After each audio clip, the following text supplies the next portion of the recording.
Hey everybody, it's Karen with Food and Family. Merry Christmas everyone. We're getting ready for the holidays and we want to show you some of our treats that we make. Miss Stephanie's going to make us a fruitcake cookie. And alright, these, you think of fruitcake, you think gross, because I'm one of those people, but this is kind of my own making. It's something my dad requested, and these are absolutely Christmas fantastic. I've never liked fruitcake. I haven't either until he asked for this, and I came up with a recipe for it, and I couldn't have done it any better. There you go. Alright, so you're going to start out with a stick and a half of super softened butter. Then we are going to add half a cup of brown sugar. Does it matter if you use light or dark? Whatever you want to do. If you use dark, it's just going to have that richer flavor. Yeah, just more molasses in it. Alright, half a cup of white sugar.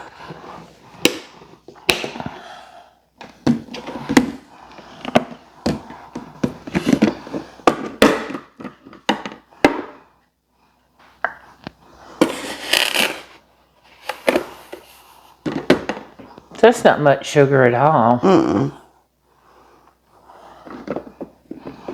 And then you're going to put a fourth of a cup of molasses in it. And then we're going to mix this well. And then we're going to start adding our flour. Alright, so now we're going to mix this together very well. It's going to be loud, sorry.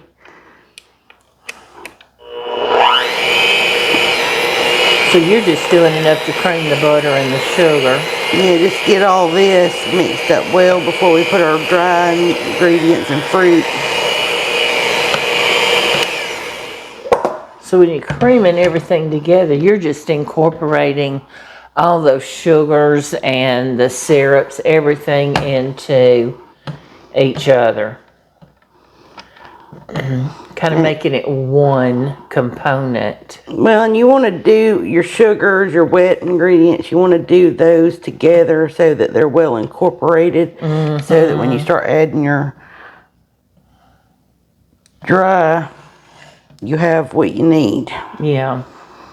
Alright, we're going to go ahead and add our egg. 1 egg. See how she broke her egg? Alright, give this a mix.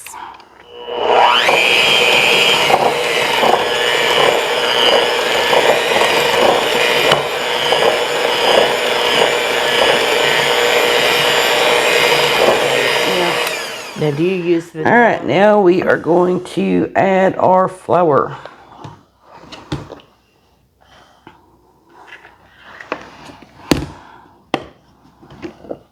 And we are going to add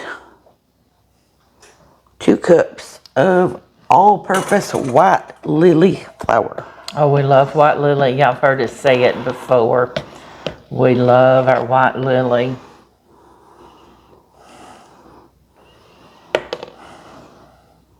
It's a white winter wheat, and it's just softer and fluffier. All right. And we're going to add our baking soda. So we have got 2 teaspoons of baking soda. So that's going to help them kind of poof up. Give them their poof. Yeah.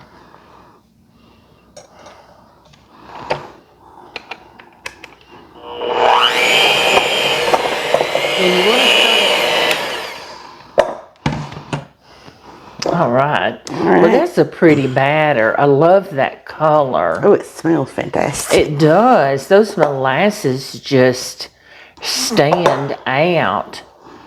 When she gets done mixing, she'll just hold it up and let you guys see it. It's a beautiful batter. Well, but it's a thicker batter. It's not thick.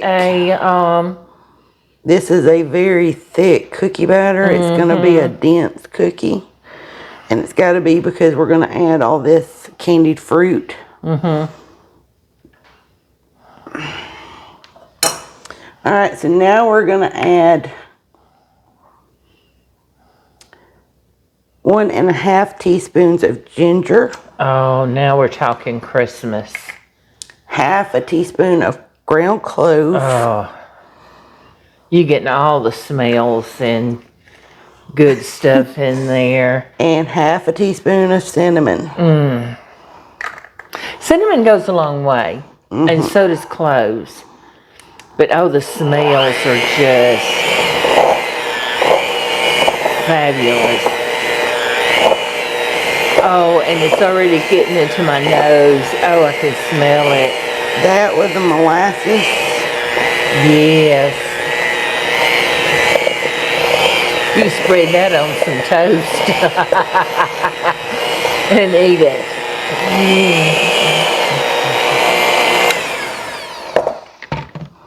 All right. Yeah, keep scraping down the bowl. It's a very firm cookie dough. It's a beautiful color. Smell that. Whew.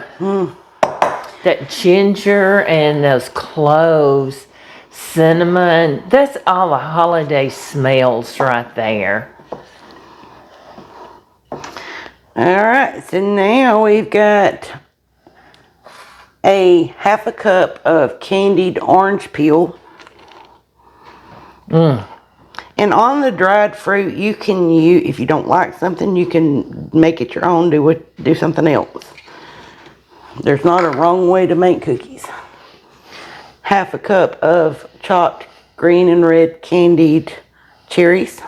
Now you could use one color if you want to. We've got red and green for Christmas. Yeah. If we're doing a Christmas. Oh, it's looking pretty already for just not even having stirred it up. Half a cup of the candied pineapple.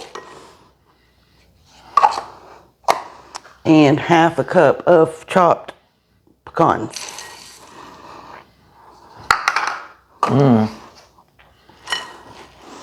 And it's firm dough, so it's going to take some working. And you get you arm exercises in here, won't you? With this one, you do. Either.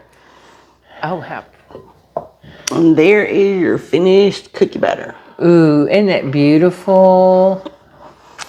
And you're going to want to preheat your oven to 350, depending on where you live at. You're going to have to check your times.